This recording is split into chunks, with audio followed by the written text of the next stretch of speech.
રાહુલ ગાંધી અને વિપક્ષી ગઠબંધન દ્વારા સમગ્ર દેશમાં વોટ ચોરીના વિરોધમાં આંદોલન ચલાવવામાં આવી રહ્યું છે. ત્યારે જામનગર ખાતે પૂર્વ સાંસદ વિક્રમભાઈ માડમે આજે આ અંગે વિસ્તૃત માહિતી આપી હતી. વિક્રમભાઈ માડમે જણાવ્યું હતું કે ભારતીય જનતા પાર્ટીના ઇશારે ચૂંટણી પંચ દ્વારા આ વોટ ચોરીનું આયોજન કરવામાં આવી રહ્યું છે. ત્યારે સમગ્ર દેશમાં આ મુદ્દો ઉઠાવવામાં આવી રહ્યો છે. આ મુદ્દો માત્ર ને માત્ર બિહારમાં નહીં પરંતુ આગામી સમયમાં સમગ્ર દેશમાં ઉઠાવવામાં આવશે. કર્ણાટકમાં આજે કોંગ્રેસની સરકાર છે પરંતુ ત્યાં પણ આ મુદ્દો ઉઠાવવામાં આવી રહ્યો છે.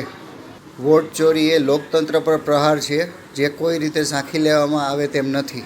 31 તારીખે પ્રદેશ લેવલનો કાર્યક્રમ આપવામાં આવનાર છે. નમસ્કાર મિત્રો, આપ સૌ જાણો છો એ પ્રમાણે આખા દેશની અંદર જ્યારે વોટ ચોરી પ્રકરણની અંદર રાહુલ ગાંધીએ બિહારથી જે યાત્રા શરૂ કરી છે એના ભાગરૂપે આખા દેશની અંદર જનતાને જાગૃત કરવા માટે કે મતદાર યાદીમાં એમનું નામ છે કે નહીં, એના માટે ભારતીય જનતા પાર્ટી ચૂંટણી પંચને સાથે રાખીને વિરોધ પક્ષની જે પાર્ટીઓ છે એમના સપોર્ટરો છે એમના નામ કાપી નાખવા માટેના જે પ્રયત્નો કરે છે એના માટે જનતાને જાગૃત રાખવા માટેનો અમારો કાર્યક્રમ છે. આ કાર્યક્રમની અંદર 2 તારીખથી 6 તારીખ સુધી જામનગરના 16 વોર્ડમાં એક જાગૃતિ કાર્યક્રમ કોંગ્રેસ પાર્ટી તરફથી કરવામાં આવશે. 8 તારીખે વિધાનસભાનો ઘેરાવ કરવામાં આવશે.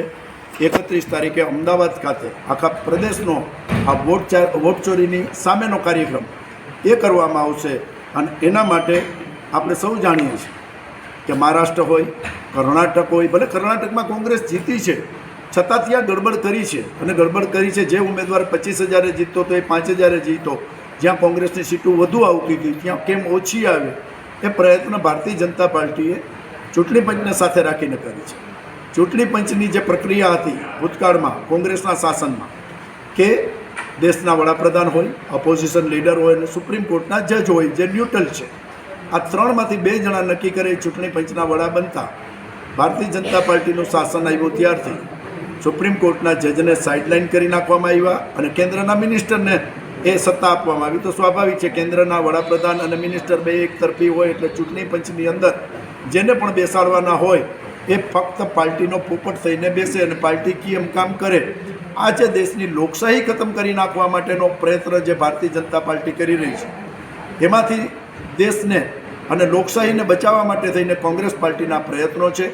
આવતા દિવસની અંદર તટસ્થ ચૂંટણી થાય, ચૂંટણી પંચ તટસ્થ રહીએ અને આ દેશના નાગરિકને પોતાનો મત ક્યાં આપવો એનો અધિકાર રહીએ.